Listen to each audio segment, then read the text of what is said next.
Hello, everyone, and welcome back to Talking Points with KPI, episode number 59. So today's topic, and we've talked about it on previous podcasts, but KPI and coaches like our guest today, Jaime Mendez, are paving the way for player development that actually shows up on the field. So before we get started with kind of the conversation Jaime, please introduce yourself, any background that you may feel like people need to know about you, just let it all out. Okay, I'm Jaime Mendez. I am a mom of four. I'm a nurse. I work in the emergency department at Phoenix Children's. So it allows for me to be real salty. And I coach Arizona Storm Mendez, their 14U club team. Awesome. So we're just going to get right into it. So Dan, Chase, and then Jaime as well. These are the people that are on the podcast today. So if you have any questions, please feel free to go to their Instagrams. AZ Storm on Instagram is Jaime's team. So let's get right into it. So player development needs to be a holistic and span from the gym to practice and to games. Dan, kind of talk about how the process of KPI has done that and how we are able to see it transfer to the field. Yeah, so this is a model that we have been using on the baseball side with partner organizations. We really had control of the player and what they were doing in games, in the gym, in the cages, and it ultimately gave this group of athletes, our 2023 class, a huge opportunity to progress and develop and ultimately achieve their goals of playing beyond high school. And so been wanting to do the same thing on the softball side. We've had partnerships with other softball programs. Philosophically, things didn't align. The coaches, didn't align on that front as far as their vision for their program and their teams. And luckily for us, luckily for KPI, luckily for myself, Jaime came knocking on our door. I think I got an email, about a year ago, just kind of out of the blue. And as I've gotten to know her and gotten to know her mentality is she is continuously trying to find the best way to develop players. She's continuously trying to find others who round out her expertise, and she genuinely wants to help her players get better and give them the best resources. And she knows, hey, this is what I got. This is what I know. She left out that she played, softball collegiately, so she has playing experience too.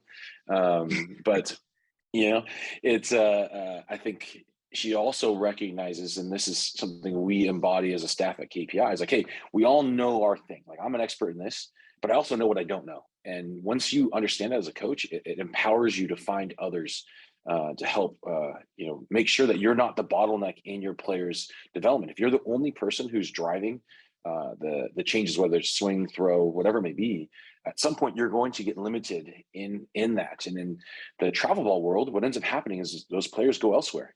They go to other teams, go to the programs. And so I think over the course of this, I think we're going a year and some change. This is a story that I've been waiting to tell. It's something I've been wanting to brag about. Jaime hates bragging about. She refuses to take video on any of her players that do cool things. I'm like, God, just take a video, damn it. Make my life easier so I can talk about this, because the visuals would be great. But I know we'll dive into this. We've had, I think we have this perfect storm. Yes, I had to go there, of the right resources, the right coaches. Yeah, that's for you, Chase. And then the right girls, the right players. And I think that I don't want to take away from the girls that this is their work. This is their progress. It's their results. It's their wins. It's not, and we're a part of this. And without them, we wouldn't be able to record this. Absolutely. So Jaime, I want to kind of talk about, so before we kind of get into the coaching side, I want to start off at the very beginning.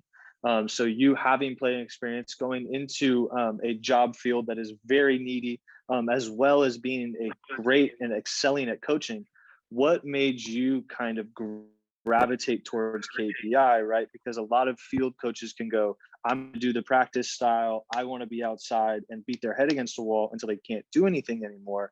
And then you were able to see the futuristic path and kind of be able to adapt it at an early time. How was that the change for you in the softball world? Well, for me, I have a daughter who pitches, and I think a lot of times coaches who have kids who pitch tend to coach, which it just is what it is. I really wanted my daughter to play second because I know how much time and effort pitching and catching take. But I started asking questions because my daughter isn't 6'2". She'll never be 6'2". My daughter's maybe going to be 5'6". So I know that we have some limitations. However, in saying that, I know that I was 5'4" and still was able to play. And how did I do that? How was I able to do that? And, because back 20 some years ago, it was just different than it is now. We're outside, like we were outside more, we were playing more out, now we're sitting more and doing all these things. But girls are hitting the ball 280 feet. You know what I mean?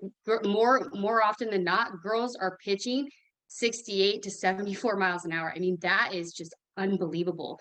And so for me, I started asking questions in what am I missing? Because my daughter really and truly deserves the best from me. And then my players also deserve the best from me.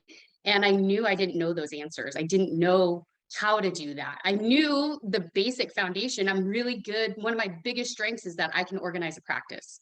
But how can we utilize that time at practice in the best way that we can? And that's where I started going, where Dan and I talk about buckets, and I'm sure Chase, can say this too. Like, when you're working with a hitter, you talk about buckets. What bucket is going to give you the most bang for your buck? And so in doing that, I just kind of started looking around on the internet and just trying to find out, like, what is making these girls do what they're doing so incredibly well and efficiently. So, and I didn't just look at the 6'1" athletes. I looked at, the smaller athletes and what are they doing, and how did Taryn Mowat throw 68 miles an hour? I didn't know. I don't know that. I didn't know that answer. I just knew that she was an incredible athlete that did really cool things. So, and then it just kind of progressed from there. And then I ran into KPI and I just thought, well, the worst they can say is no. So I think you always have to ask, because like I said, the worst that anybody can ever say is no, and then you just move on. So that kind of is how, we found each other, essentially, is just me recognizing that I just don't have all the answers, even though I wish I did. I think that I had to take a really good hard look at myself and recognize that I don't know these answers, and then go searching for them. No, absolutely. And you bring up a very good topic, and it's really the main problem that this podcast is trying to highlight, is that players are told that there's only one way that they can develop, especially in the softball places, like just play more games, and then play better competition. And then the coach who is in those games will then fix it. Right. And Dan and Chase, you guys can talk to this. We've talked about this on podcasts, but how are you guys, and then Jamie, feel free to input as well, but how do you kind of get players and or family members that see that and go, oh, my kid's winning games, it's great, like she's having fun right now? How do we kind of get that stigma to flip over? I mean, I think part of it too, and this is the importance of holding yourself accountable as a coach, but also using tech to actually show kind of like open doors to give us answers, right? To like be able to see, like, how does this person move in this way that allows them to execute their skill so well? And it kind of gives you a roadmap, right? And then, the next thing is then learning the individual that you have so you can maximize the body that you have, right? And then the last thing is, and I think, like to hit on what we were talking about earlier too, is like also putting that in the player's hands is also huge, right? Because you want them to be able to understand the path that they need to go, and then do that work, all that work that's going to get them to play at the level that they want to play at. And all those things together is like, it's unfortunately unique. And I think that that's where a partnership like this and being able to tell these stories is truly beneficial for the industry as a whole. Is like, we need to start pushing the boundaries and understanding what we're doing and holding ourselves accountable as coaches and holding the players accountable as well. Yeah, I think that control piece, I think the reason, and this is both baseball and softball, the reason it gets sold, hey, better competition. Hey, you need to play better competition. That's what's going to make you better. Like iron sharpens iron. Like, I know those sayings exist for a reason. And there is a time and place for playing good competition to know if your development actually matters. But the problem is that you're putting the control to an outside entity. It's not you getting better. It's the competition you're playing against making you better. So I am at the mercy of that team I'm playing against. Playing more. Oh, you need to play more games. Well, like there's only so much time, energy, and money. And we are pricing out a lot of families out of sports because of how much money it costs to travel to Colorado and then all the way over to California and down to Arizona. And you got to do the hotels and you got to go do this. You got to go do it gets absorbent. And I think like, again, that play more games. Okay, well, like that's not, I'm not at the center of that process. It's just going to more tournaments. And then the coach, this is, I think this is a mentality that is not unique to softball, but it's more extreme and I would say borderline toxic. It's the belief that you have to find this coach to fix you. Oh, you're broken, your swing sucks, your mechanics are terrible. You need to find somebody who's going to fix you. And, you know, a lot of times when I see that the lessons on the softball side, they're almost therapy sessions. It's nothing about improving their swing or improving their throw mechanics. It's more like this person in this point in time makes me feel good. I'm doing something I enjoy, which is softball. And I actually like it more than games because games, again, I'm not in control anymore. I think the villain that we need to talk about right now within softball is that the control is given to the coaches, it's given to the tournaments, it's given to the people they're playing against. It's not given to the players, and they feel hopeless. I'm talking with athletes in our facility right now that are going into their junior year, and I'm like, okay, like I want to help you with recruiting, and they're like, I'm not even going to bother. I'm not even going to send the emails. I'm too scared. And it's because they feel like they have no control. When somebody has no control over something or feels like they have no control, they don't work. They don't put effort forth because why bother? Like why even do it? So I could probably talk about this all afternoon, but these are things where I want to tell, like Jason's saying, tell the stories of the progress that Jamie's players have made, and in a very fast amount of time. And I know a year sounds like a lot of time, but we have girls that come in and have been working on their swing for 4, 5, 6 years and have not made the progress that we've seen with her players. So this is, I hope everyone can tell my passion about this is extremely high. I want more softball players to achieve their goals. Well, so I can speak to this in the sense of I work with a lot of my kids individually. And I think one of the things that coaches try to do is during their lessons, they come in and they try to fix what is broken. They put out fires. So they just warm up on the tee and then they start doing stuff. And then they go, oh, your front side's bad. Oh, this is bad. Oh, look where your hands went. Oh, look where your barrel went. Oh.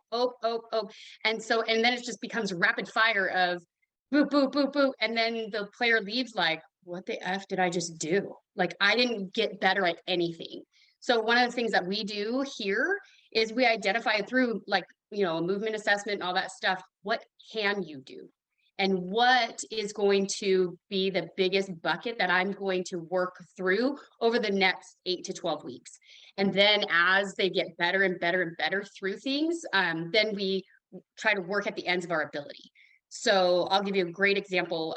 Joe's, she's brand new to us, came from a really, really good team. Very, very successful in Arizona, plays great tournaments. They're one of those people, like they're one of those teams that like, they just are really loud, hit bombs, have beasts. And it's like, yes. Well, Joe's came to me and has never hit a home run. Their coach didn't know how to fix her. Was like, I don't know, they put a K vest on her and said, here you go. And I said, oh, well, did they talk to you about like what you're going to be working on? No, I have no idea what this is, but it looks cool. Look what I got. And she couldn't decelerate. And I'm thinking, but why can't you? Like, why do you just blow through your front side? And why are you like a gate? Well, Joe's couldn't disassociate. She could literally in her movement assessment, Dan, I sent it to you. Like this poor child would go like this, like she couldn't hold and she could not turn at all. So why in God's name would I work on something on the tee or whatever and like beat a dead horse when we know she can't do it yet? She literally cannot do it. So we made goals like, okay, hey, we want to see this by week 4. Hey, we want to see this by week 8. This child has hit 2 home runs. She's a 390 hitter right now. Her OPS is like 1.1. Like she's just doing awesome. And she feels empowered. Like she doesn't feel like when she strikes out or when she swings hard through the ball, or if she mishits a ball or whatever, she doesn't feel like, oh, I'm broken. She'll go, I felt that. Okay, I'm going to make an adjustment. So I feel like if we as coaches can identify what we're working on and then come to the table with a plan, I think that that really helps these kids in lessons and in games and in, because it doesn't matter who you're playing. You have your own set of things that you're going to work on no matter who you're going against. And then you just have that competitive mindset, right? But I think that that's the problem, is that we just put out fires and without a plan. So I think that that's one of the biggest things that I have learned through, like with KPI, is assessing them, and instead of like beating a dead horse, going, okay, what can they do versus what can't they do? And how can we work on, is it important really? Like, is this something that I'm going to live and die on? Or is this something that we're just going to coach around? So. I'll real quick, no, I'll add to that, because again, Jamie's not going to brag about her process at all. Each of the players that she works with, she makes a commitment to them, usually for the duration of a season, if not more. Hey, these are the things we're going to work on. We're going to document it. We share player sheets, and those sheets as where, okay, hey, here's what you're good at. Here's what you need to improve. Here's what the improvements we want to see in this time frame. And they track wins and losses on the field are not the measurement tool of Jamie being a good coach. They're not a measurement tool of her players getting in there. Because again, you could have a bunch of 14U players winning a bunch of ball games, and none of them make their high school team. None of them play college softball one day. All right, like your wins and losses should not dictate how you progress. And so she documents all of this. And like I was joking earlier, she doesn't take video. There'll be no video, but we'll have all the numbers and we'll be able to speak to them. But I think some of the progress, and one of the ones when we first started, and it was one of my personal strengths, and our strength as a whole, as far as KPI goes, was throwing velocity. And we set a joint goal of, hey, we want every girl, at this point in time was a 14U team. We want every single player on this team, or I guess first year 14U, correct? Yeah. We want every girl to throw over 55 miles an hour. And the reason we set 55 is that's the average throwing velocity for a high school softball player. We test softball players all the time in this building.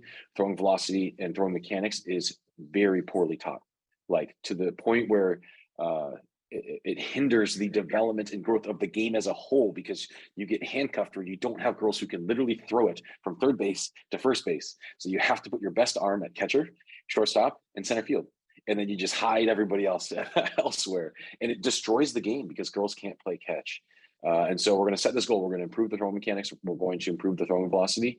I think other than one, right, of that original group, one was just short of hitting 55 plus, but every single other one had achieved that goal. Yes. Yeah. Within 6 months. Yeah. Yeah. So, and I went after the low hanging fruit. Throwing is our strength here at KPI. Arm care is our strength. Throwing mechanics is our strength. I want to prove to Jamie that I can help her players, and we can help her players. And then we take that and go after hitting next. And then we go and take that and work on pitching next. So it's I think the reason we've had so much success with the players, why the girls have had so much success, is this cohesiveness between, okay, hey, we don't really care who helps unlock this thing for that player. We just want them to get there. And whatever it takes, whatever information, whatever drill, we're going to figure that out, and we're going to give them access, and we'll give them the opportunity. They just got to do it. Oh, absolutely. And we talked about, like KPI works alongside field coaches like Jamie to make sure that these players are getting assessed and understanding, like Jamie has said multiple times, that they have a deficiency that we can work on for 6 to 8 weeks or so to see how it gets better over time. But at the same time, we do understand that the athletes listening, and hopefully are listening, you guys want to be the best player you can be and not feel lost at the same time. In the facility, we have 40 softball players training with us, several playing at D1 levels, and we have systems that have improved their strength, speed, pitching, hitting skills, and reduced their chances of injury. But Dan, I want you to we talk about this injury piece in softball and how people say that burnout's not really a thing because of the way that softball players do their sport. I really want you to talk about how you just talked about it a little bit, but they hide everybody else and make these main girls kind of run the situation with the arm care. How do you see that either fixing itself kind of in the future, or what is the precedent that needs to be set in order to fix it? Yeah, I'd say, and Jamie, you could probably speak to this more, I guess, accurately than I can. But I think as far as the burnout piece, what tends to happen on the baseball side with our male athletes, they burn out usually because of an injury. Like the injury bug hits the male athlete earlier and more drastically. Like you blow out your arm, you blow out your shoulder, like you're going to be done playing baseball for at least 6 to 8, if not 12 months. On the softball side, what ends up happening, it's like this death by 1,000 swipes, where it's like I struggle here and I struggle here and I struggle here, and over time I get, again, this mentality of like I feel like I'm putting in this much effort. I've been saying this to new clients. I put this much effort in and I get this much results. So if I'm going to put all of this effort in, I'm going to go to the lesson coaches, I'm going to go to travel ball practice, I'm going to be paying hundreds, if not thousands of dollars a month, and I'm not getting better. I'm not getting more playing time. I ride the bench. I'm not playing the position I want to play. Well, why even bother? And girls honestly are more self-aware than males. We know this. They get to the age of 12, 13, 14 years old and say, I have other things I want to do with my life. And there's no professional sport that makes it sexy and attractive. I've learned this the hard way. The travel ball experience for a softball player might be the pinnacle of their softball experience, because they won't go play college sports, and because there's not a ton of opportunity there. And then beyond college sports, there's not going to be a ton of opportunity. So it's again, Jamie, hop in whenever you're ready. I think the fix is going to have to come from players holding coaches accountable to them actually getting better. Yeah, and Jamie, I want to let you go, but I don't want to cut you off. I want to add a piece to that. So being the fact that you are on the field with these girls, I want you to talk to the fact of how you see them react to that fact, right? We can't really tell unless we're on the field with them how they really feel. And you being out there every day, I really want you to speak to the fact of how you see them, and that mindset kind of switch once it gets to an age where I can either go play high school, or like Dan said, I can just really go do what I want with my life. Yeah, we see it a lot. I would say second year 14. I actually just had a kid that left our team. We don't have turnover. We just our girls, once they're in, and they either take themselves out, or they just at some point just don't have the competitive drive to play where we're going to play. But you definitely see kids at this age walk away from the game because it does take a lot of time. Girls are much more self-aware and go, nah, I want to go be a lawyer, and softball's not going to help me be a lawyer. So, and we can respect that. But as coaches, I think that we can educate these girls on how softball can be a vessel for success and can help them be successful at being a lawyer, at being a emergency room nurse, working in a trauma room, who can, being a surgeon who can, handle hard situations, because softball really does teach a lot of that, in the sense of hard work. And this is why parents pay all this money. They don't necessarily pay, for their kid to be this amazing athlete, but they pay for them to hopefully learn work ethic and working through the hard and having challenges, in their life. But I will say that I think it's the coach's job to make sure that kids understand why they're here, and to make it fun, and also to be challenging, but also allow these kids to take a break, and have some rest and recovery. I think we forget that that's a huge piece to helping these kids stay in love with the game. No, absolutely. And so, I mean, to wrap this up for people, every player on Jamie's team has improved in every metric that matters. She has put an emphasis on this, and she has done this herself and implemented her own systems to make sure that her players are overall getting better. And her team has developed into a team that teams recognize, and the Sioux being a powerhouse very soon. We can see it coming very, very soon. Jamie, any last thoughts or anything that you would like to say kind of just to the softball space in general?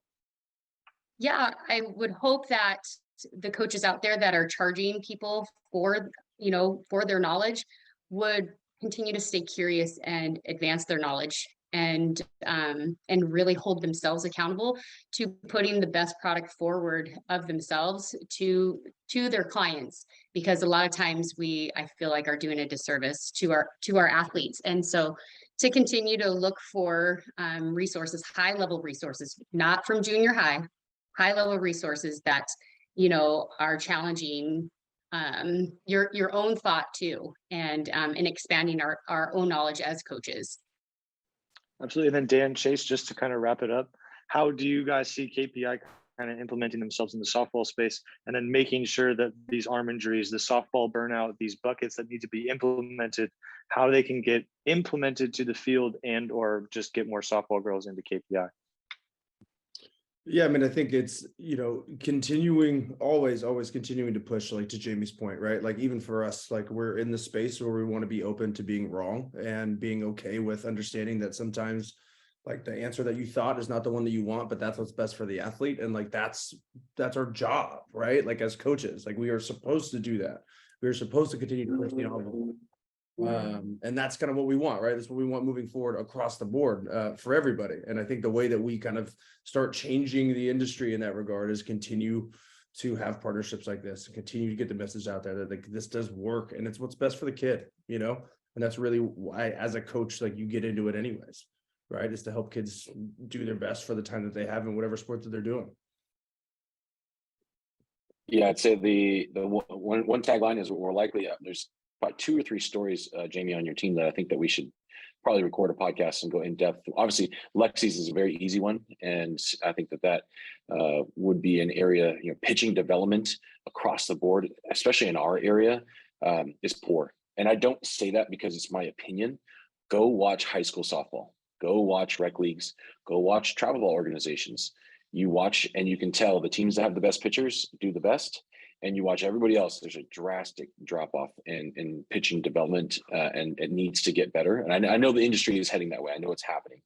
And so I want to add a little tagline for that. But I think overall, the coolest part about this partnership is she's in Arizona, we're in California. The girls are getting better. Jamie uses blast, she uses radar guns, she uses as many tools as possible, gadgets, bands, everything, like whatever it takes to help my players get better. We brought K-Vest out to her house and was testing girls in the garage. We brought force plates down to a tournament and we were having girls do force plate testing so that we can individualize their strength training.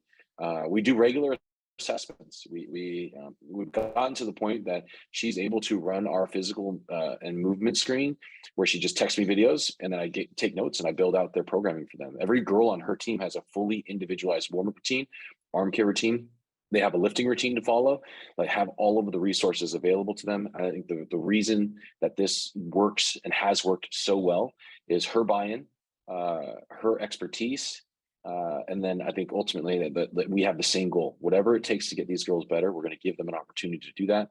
And she does a phenomenal job of picking the right girls and right families because they have made tremendous progress. And this is, again, another little tagline that we'll probably have some in-depth breakdowns. Okay, here's where this girl started. Here's the problems that she faced. Here's the things that our assessment process picked up on. And then here's what the training that took place to get her to where she's at. Because again, like you said, like her team is going from the team that, well, it's a good team, to we just got punched in the face by a team that we had never heard of, to we don't want to play them in Storm Mendez. Like that team's a powerhouse. They have good pitching, they've got good hitting, they do not get out, they score runs, they get on base, they play the game the right way. I think that within this next year, it's going to be one of those teams that you're going to start hearing about because of the progress that the girls have been making off the field. Absolutely. And thank you for everybody for listening. Thank you, Jamie, for coming on. You will be back and we will be talking about your players' progress and how they have absolutely grown into superheroes in the softball space. But thank you guys very much for watching. This has been Talking Points with KPI, episode number 59, talking about softball development and implementing it in all the right places. Please go follow AZ_Storm_Mendez on Instagram. Please give them a follow and see the progress that all of these girls have been making. Jamie and her team are on a very special track, and we are excited to be a partnership with them and see them skyrocket into the softball space. Please follow us on Instagram, Twitter, Facebook, and TikTok. Please go subscribe to our YouTube channel at Kinetic Performance Institute. Thank you guys very much for listening. Have a good day.